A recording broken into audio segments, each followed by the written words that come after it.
Hi there! This lesson is all about perimeter. Perimeter is the distance around an object. Think of the edge of the object. So you could be fencing it in, you could be molding it in, trimming it in. Anything to do with the edge has to do with the perimeter of the object. A specific example of perimeter is circumference. Circumference is the perimeter of a circle. Let's consider creating a few formulas for perimeter. These formulas can be created by you easily. You just have to look at the shape. So say we have a rectangle. And consider the outside edge, because the definition of perimeter means the distance around the object. So if we're looking at a rectangle has length, and width that make up the length around the rectangle, giving us perimeter of a rectangle to be length plus width, which gives us 2 lengths plus 2 widths. Another shape is a square. Say we had a square with all 4 sides have the same length, and let's call that S. So the perimeter would be given by S plus S plus S plus S if we go all the way around the shape, which gives us 4S. We can go on with any other sort of shape, but here's an example, a hexagon. A hexagon has 6 sides, and if it's a regular hexagon, all 6 sides are the same.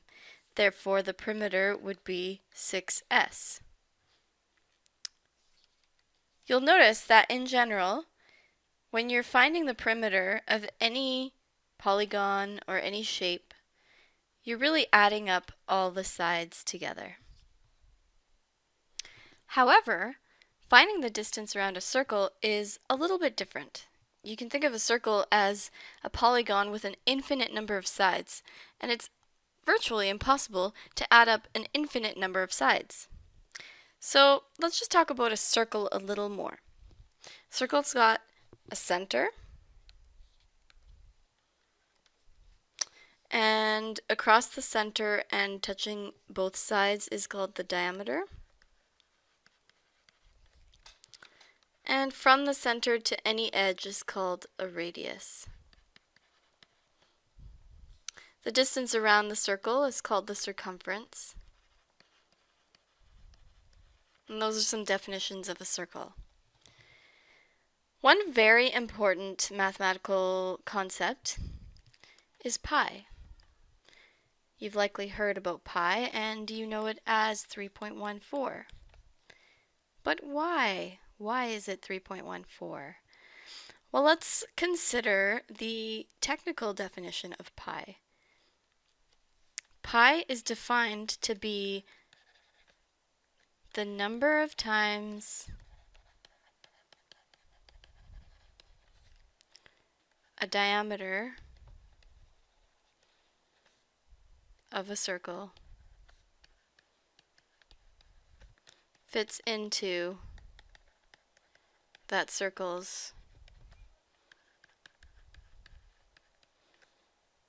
circumference.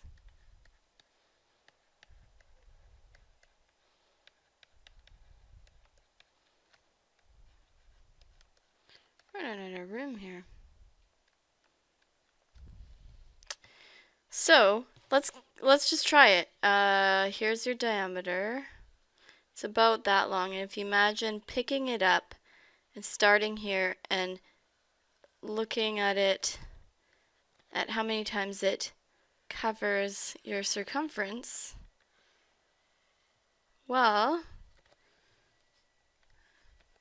it's approximately 3 and a bit. So you can try that with physically with any circle, any size. Take its diameter, cut a string of the diameter's length, and try and fit it, and see how many times it fits into the circumference. So really, if you take, and pi is that number, you'll notice it's always 3 and a bit. So if you take the diameter and multiply it by the number of times it fits into its circumference, which is pi, which is 3.14, 3 and a bit, that gives you the circumference back again. And hence, that's how the formula is created for the circumference of a circle. It can also be written as circumference is pi times the diameter. You'll notice because diameter is also considered as twice the radius, you could also say that the circumference is twice pi times the radius.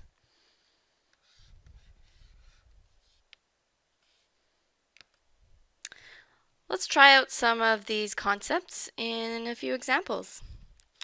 So they want the perimeter of the following shapes.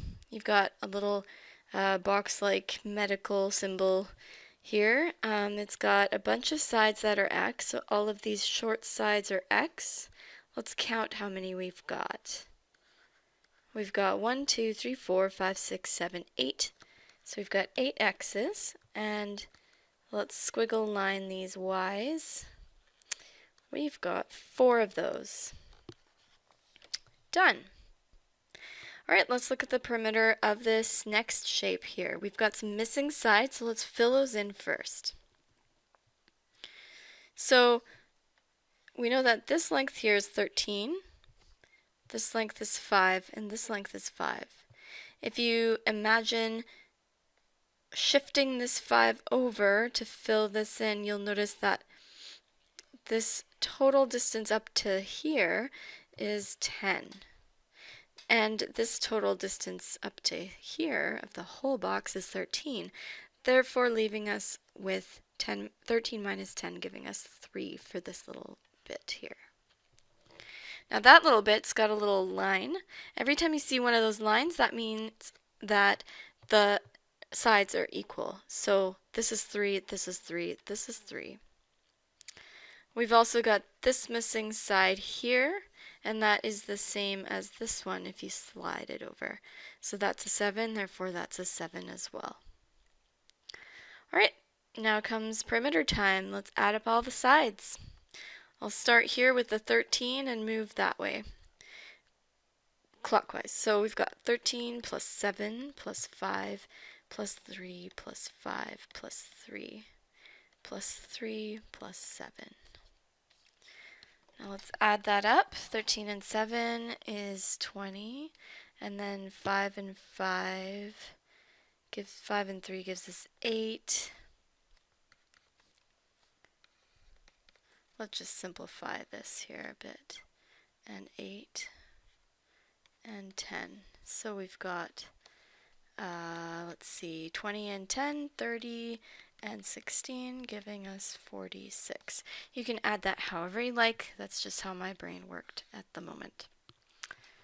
Next example, we've got a half circle and a box, and I believe that this is supposed to say 15 centimeters. It's a typo. So let's try this out. How do we find the distance around half of a circle?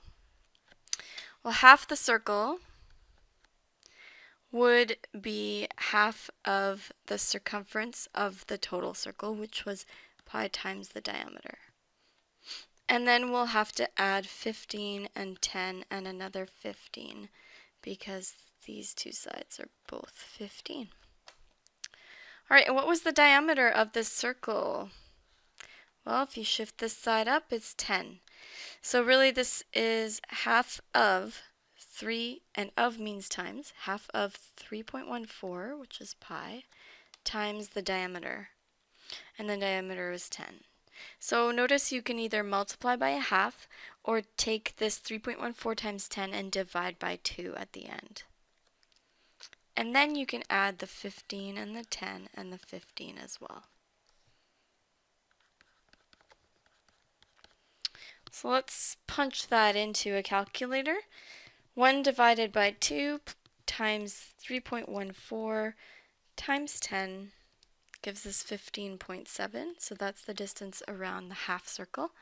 And then we also want to tack on another 30, and 10 is 40 onto that. So let's add 40, giving us 55.7 centimeters.